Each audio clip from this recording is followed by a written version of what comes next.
દાહોદમાં શ્રી કમલમ ખાતે મીડિયા સંવાદનું આયોજન કરવામાં આવ્યું હતું, જેમાં સાંસદ જશવંતસિંહ ભાભોરની અધ્યક્ષતામાં વિકાસ કાર્યોની સમીક્ષા કરાઈ। આ કાર્યક્રમમાં પ્રિન્ટ અને ઇલેક્ટ્રોનિક મીડિયાના મિત્રો સાથે કેન્દ્ર તેમજ રાજ્ય સરકારના ઐતિહાસિક વિકાસ કાર્યો અંગે વિગતવાર સંવાદ યોજાયો હતો।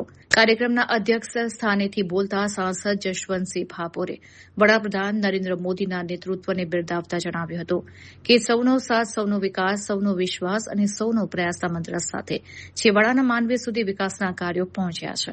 તેમણે દાહોદ જિલ્લા સહિત સમગ્ર દેશમાં થયેલા ભૂતપૂર્વ પ્રગતિના કામોને વાગોડ્યા હતા।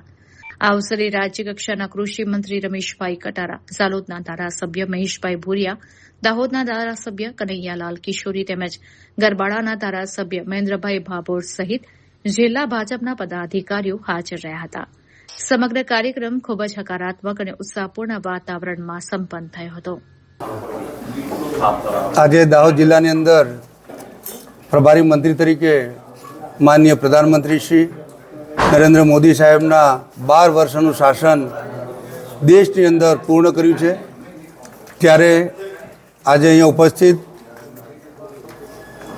મંચસ્થ તમામ મહાનુભાવશ્રીઓ અને મીડિયાના મિત્રો અને તમામ ભાઈઓ અને બહેનો, મોદી સાહેબના 12 વર્ષની અંદર અવિરતપણે દેશ માટે સેવા કરી રહ્યા છે। અનેકવિધ કાર્યક્રમો કરી અનેક પ્રકલ્પોને પાર પાડ્યા છે। ત્યારે પ્રથમ હું દાહોદ જનતા અને અહીંયા તમામ અધિકારીશ્રીઓ, પદાધિકારીશ્રીઓ આપના વતીથી એમને અભિનંદન આપું છું કે હજી પણ દેશ માટે અને 140 કરોડ દેશવાસીઓને અવિરતપણે સેવા કરે।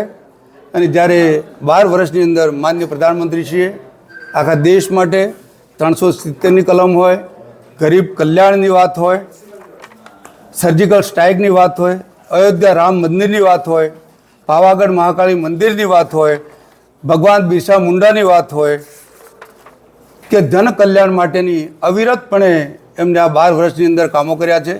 ત્યારે એવા તો અનેક કામો એમને કર્યા છે, એક કામ નથી પણ અનેક કામ, આ તો મોટા મોટા કામો આપની વચ્ચે આપની સમક્ષ મૂકું છું। પરંતુ જ્યારે ગુજરાતની વાત હોય, ગુજરાત મોડલની વાત હોય, એ આખા દેશની અંદર એમને પ્રસ્થાપિત કર્યું છે અને એના હિસાબે જ આજે આપણે બધા જ અહીંયા 122 રાજ્યોની અંદર ભારતીય જનતા પાર્ટીની સરકાર ચાલે છે। હમણાં જ પશ્ચિમ બંગાળની અંદર આપ બધા જોઈ રહ્યા છો, ત્યારે આ એક આટલા વખતથી એક હત્તું શાસન ચાલતું હતું, એમાં પણ પશ્ચિમ બંગાળની અંદર આપણે ભારતીય જનતા પાર્ટી અને પ્રચંડ બહુમત મળી સરકાર બનાવી છે।